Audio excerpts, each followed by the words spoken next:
It's Wednesday, which means it is time to be joined by Don Taylor and Rick Dhaliwal from The Crossover. You can watch them every day on Check TV, Donnie and Dhali from 10 to noon. And fellas, we got our pom-poms and our foam fingers out just for you guys after this week. We're prepared. Welcome to the Pom-Pom Show, fellas. How's it going? That was Taylor. That was Taylor, not me. How sensitive are you guys? There was an emotional day. That comment just came out. It wasn't directed at anyone. That was Taylor, not me. Not me. That was Taylor. Donnie, we just want to know if you're going to take accountability for running Elias Pettersson out of town. It was his poll question. Yeah. Hey, that's not what I heard on Monday. You guys were taking No, credit what for are it you on talking Monday. about? No, all three of us came up with that on It was Monday. mostly Henderson, mostly 80% Henderson. No, it was all three of us. We were getting ripped. I'm sure you guys do too. You're getting ripped left and right in our inbox, and I got a little emotional. It wasn't directed at anybody. Oh, no, it was directed at Halford and Bruff. Well done there, Jamie. Well done. It's all, don't worry, it's all love. It's all in good fun. No, Good. look, I'm on your guys' side. Awesome. Believe me. It's of course we're going to be talking about Elias I'm not. I'm Pettersson. team positive. Yeah. Oh, Of yeah. course we're That's going a to be shock. talking about him. It's a big deal. Of course. It'd be bizarre not to talk about it when one of the team's best players is out of contract after the year, right? Well, yeah, and then the comment from Elliot on Saturday, it didn't last long. Oh, it was what, like a 10-second a comment, and we noticed it. We jumped on it, and it wasn't 10 seconds anymore. It kind of blew up, but we thought, yeah, JT Miller had a great game on Saturday, and is he the Canucks MVP? That was a thought for a poll question, but I don't know, this Pettersson thing we just thought was a little more juicy, and it turned out we were right. You were correct on that Guess one. what, guys? Yeah. Yeah, but guys, it was driven by in national stories. It wasn't driven by us. I mean, look, Yeah. we're in a Canadian market. We're not going to talk about it. Star player hasn't signed, and it came up, and we discussed it. That's what we do. And you guys are heavy Canucks over there, so are we. So it popped up. We talked about it. Teams are calling. They're doing their homework. Canucks have to do their homework in case this goes south. You got to protect yourself, guys. No different than the Bo Horvat situation. They couldn't get a deal done, so they had to move him. The story's died down a bit, but it has the potential to explode at any minute. That's for sure. How do you look at it, Rick, in terms of, do you think it will in any way impact how the club approaches March 8th and the NHL trade deadline?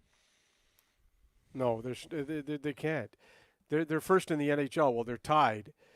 They need that guy in the lineup down the stretch. And I mean, in terms of the other stuff they do, Rick. Like, will it influence other moves that they make? No, I'm not hearing that. I mean, they're in on big names, small names. They can't worry about Pettersson's contract the next 8-9 days. If they want to improve this team, like I'm definitely hearing they're in on Gensel. Like the asking price is going to be massive. You can re-sign the player later, I guess, or you can do a sign and trade.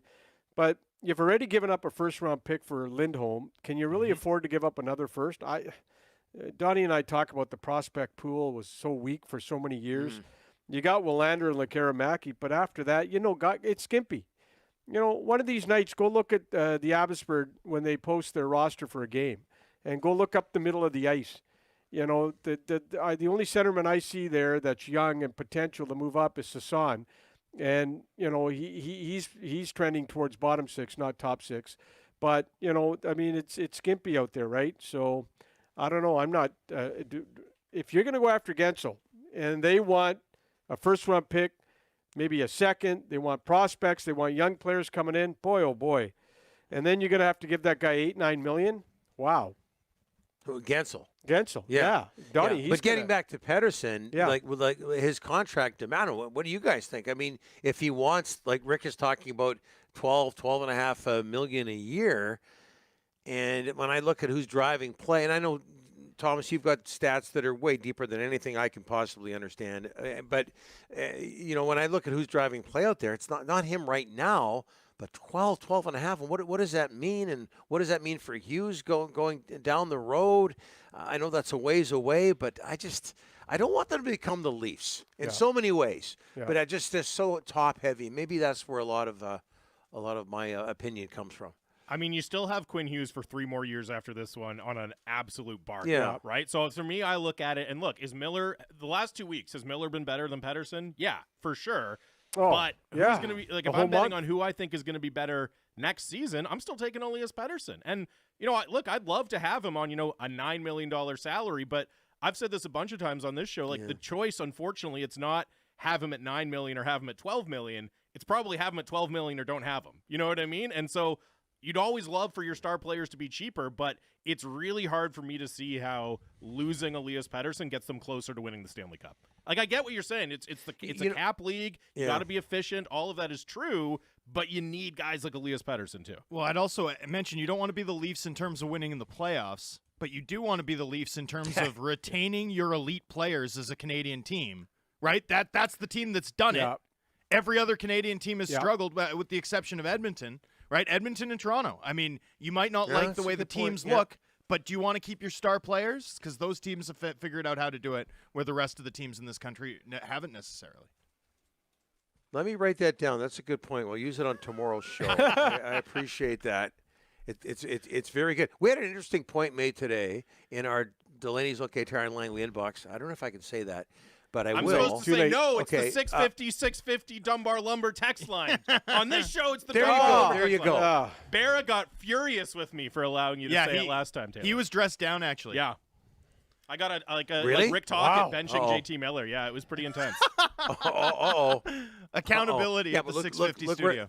Look where JT is now. Exactly. It all exactly. it all worked out.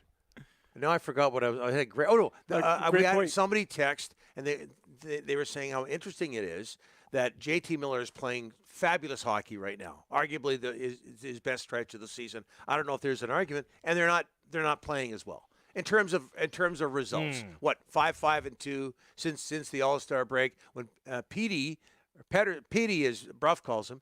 When Elias Pettersson was playing well, and JT Miller was playing well, but not like he is now, they were winning. That's just interesting. You want to get both of them going, and Canuck fans want to see that, and maybe you go from there when you talk about contracts. Well, I think it's special teams, Donnie. I mean, here's the fact. Like, this team's played 500 hockey since the All-Star break. They're outscoring the opposition with both Miller and Pettersson on the ice over that stretch of games. Like, there have been points in this season where the top six wasn't necessarily carrying the mustard, where it was like the Garland line or the power play or Thatcher Demko or the team's overall defensive play. But since the All-Star break, it's actually been Vancouver's best players who've been at their best, with Miller really leading the way. Clubs outscored the opposition 11-1 with him on the ice since the All-Star break. The problem is they're bleeding on the fourth line. Their bottom six isn't winning them games the way it was earlier in the year, and their special teams have taken a big step back. That's the recipe right now for the middest stretch of the Canucks season. Yeah. So does this all point to Dakota Joshua? And I mean, it really seems to coincide with that third line being broken up because of injury. Yeah. There's something there. And I mean, you think about it. Earlier in the season or in the in training camp, he was criticized by Tocchet for conditioning, and look where he is now. We thought he might get beat up for a job by Studnicka. Yeah, they're 2-4-1 without Joshua, guys, and that third line has just been. I mean, it's decimated. It's not even 2/3 of the line is together anymore. So I mean, and the lines have been in a blender lately. Look, he went Saturday to 4 centers, Lindholm at center. I didn't mind that. I like being strong up the middle of the ice, but. The wingers, Mikheyev. You can talk about Mikheyev till you're blue in the face. The guy's, what is it now, 28, 29 games? December 17th. Yeah. Yep. I think they got him at 20. You can't have a winger in the top 6 that hasn't scored in 29 games. I mean, that's unheard of. And, Rick, when they made the Lindholm deal and they sent out Andrei Kuzmenko, obviously they were really excited to get Lindholm, but I think part of it was Kuzmenko just wasn't a fit, right? So not only are you getting in a good player, Right. you're kind of removing a problem. Look, Mikheyev, he has the injury situation, and he's still defensively responsible, so I don't think he's like Kuzmenko type player from Tocchet's perspective. No. But could you see something like that happening with Mikheyev, where they feel like, we have to move this salary before the deadline to allow us to go get an impact player. As you said, it's tough to carry him in the top 6 right now. Well, how are you going to move a guy making 4-7, hasn't scored in 29 games? Who's lining up for that? That's a tough contract to move. Pay. You might have to pay, right? But if you I want don't think so. Mikheyev would still have value, I'm pretty sure, but from teams looking to buy low on a guy that they think is maybe compromised for health reasons. There's a lot of respect around the league for his defensive acumen. That remains true, despite his struggles this season. Yeah, but I mean, right now, he's in a rut offensively, big time. No question. I mean, and you can have that guy in your top 6. You can't. Well, the Joshua thing, this is where this sort of gets interesting to me. It's only been 12 games, but we're at that time of year where there's a lot happening. On ice, off ice, Pettersson discussions, a trade deadline approaching, Rutherford and Alvin weighing whether to go more all in than they already have, trading, a solid B prospect and a first-round pick in addition to some window dressing for Elias Lindholm. If this team misses Joshua this much, right? If losing Joshua makes them look this small up front, if the Pittsburgh Penguins are turning the game against them on the forecheck, is it worth parting with a 2025 first or a Verlander quality prospect to further supplement this group? Isn't there Depends what you get back. Would you in any way connect this team playing some sort of middling hockey with influencing what this team should do in terms of continuing to buy aggressively? I'm not going to let 6 games flip. Well, what it's 12. I think. Yeah, okay, but I'm still as I was saying, we were talking about this before you guys came on, and you look around the Western Conference. There's a lot of good teams scuffling, right? And I think a lot of teams are just kind of in the February doldrums. You're locked into a playoff spot. You're playing against teams that are desperate, like Pittsburgh, Minnesota, Seattle. These stretches are going to happen. If anything, okay, maybe you're seeing some deficiencies you want to take care of. I think it's telling you where to target on the roster, not saying, no, don't trade. I still think this is a go for it all in type of year for the Canucks, even with these recent struggles. What do you guys think? I like the point that Thomas made. If you're depending on nothing against Dakota Joshua, but if he's the kingpin here, the linchpin here, what does that say about your roster? Do you really want to go for it if that's your guy? Does that scream cup contender? The other thing that might be at play here, we talked about this on our show. I know you guys were watching. We talked about this on our show earlier. That what about mindset? Everybody talks about how much the game is. So much of it is mental, and we went through this as media members, the team, fan base back in the 2011 era, where what you're looking ahead to April. That's what you're looking ahead to. There's a chance some special things could happen there, and I wonder if that's seeped into the Canucks mindset right now, and if it's at all affecting performance. I'm a fan of intangibles, things like that. I think there's some weight in that. I just wonder if that's seeped into this. And Rick Tocchet, you could tell in his post game press conferences, especially after a loss, I get the feeling he feels that might be happening. Like guys are sleepy. And I know they're tired. They were on the road. That's going to change in March with the 9-game homestand. But I just wonder if that's seeped into their mindset right now, and if it's a problem. You can write that down for your show. Yeah, write that down. We'll use that tomorrow or next later segment. in the show. Next Our segment. show just started. Yeah. One of the things, to your that's point. true. Oh, yeah, okay, that's right. Good point.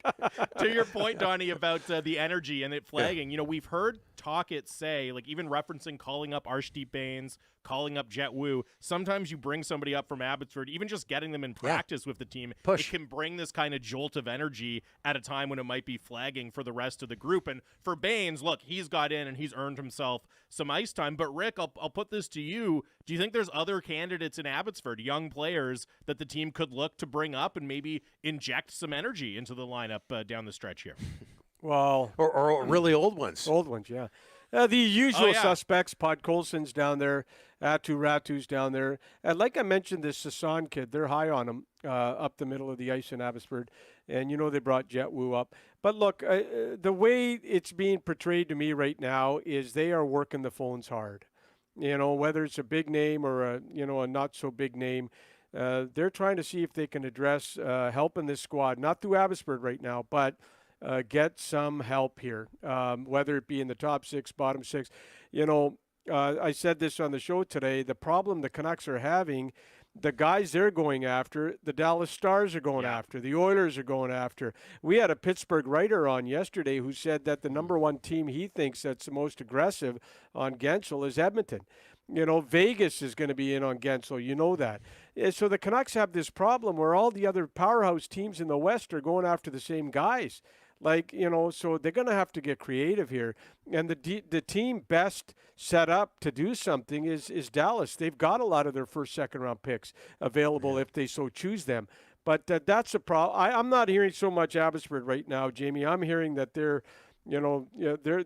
not leaving any rock unturned here. They're trying to see if they can get help at the deadline. But Rick, I think that Jamie and Thomas want to hear about the guy in the suite last night in Abbotsford, Phil Kessel. Phil Kessel. He's having a great time in Abbotsford. He was watching the Abbey game. Rick was upset because Kessel had a Yankees hat on. He had a Yankees hat on. My good pal there, Tommy who is it? Tommy Kipps. Tuto? No, Tommy Kipps. The guy on Twitter, Tommy Kipps, good guy. He put a picture of Kessel out on Twitter last night. He what? Tommy I was Kipps. just asking you guys if Tommy Kipps was one of Twitter? Drance's burners, but I don't think so. I don't think so. I don't have burners. Hey, Come on. don't get me going on Drance's burners. I know Drance's burners. Don't get me going on Drance and Twitter. I'll be here for 6 hours. Okay, listen. Kessel, like Charlie was from Always Sunny. Connecting the dots, Rick.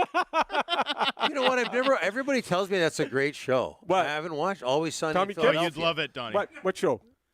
Oh, yeah. It's Always Sunny in I know. Philadelphia. I've had several people say I've got to watch. Yeah. Can I talk? Okay, so Kessel. Danny DeVito's in it. We know Danny DeVito, but not that one. Okay, can I go? Go. Okay, look at this. How many Kessel, parsecs is it going to take for him to do the Kessel run? Yeah. Hey, if you quit jumping in, Thomas, I can get a word in edgewise. Sorry. Okay, I'm not going to do it. I'm not going to No, do it. don't be a baby. No, it's old See news. what I gotta I'm deal not going to with? do it. No. I'm not going to do it. Think Not of the gonna do it. people. Hey, Think of listen, the people. My parking. My parking's going to run out. No I one got to get cares. going here. I got to get going. You got the cash. No, we're at the end of this. Think of the people Hey, listening. Donnie, I don't want a $90 parking ticket. I got to go. I got to go. Rick, we're gonna be on the edge of Stay our tuned. seats, wondering about Phil Kessel all show now. What's No, the never. latest? There's nothing going on. I fully expect him to sign. There's nothing going on. Okay. Well, that's something going on. That's something going Yeah. on. All right. And if I get a parking ticket, Drance, you're paying for it. You and your cackle the way you laugh there. All right, we got to wrap this up, Yeah, fellas. We got to expensive wrap to this Taj, up. Yeah. 1944. Beautiful, guys. Beautiful. All right, Rick, go run to your parking lot. Maybe we'll find some pom poms for you guys. as well 12:30. I at got some 3 point. minutes. Okay. All right. Pom-poms. I got Thanks for 3 doing minutes. this. We'll talk next week, guys. Bye, Hey, boys. thanks, guys. Is Don Taylor, Rick Dollywell. You can watch him every day, 10 to noon, Monday to Friday on Check TV, part of Donnie and Dhali. That was my favorite one yet. Oh boy, yeah, it got spicy towards the end there.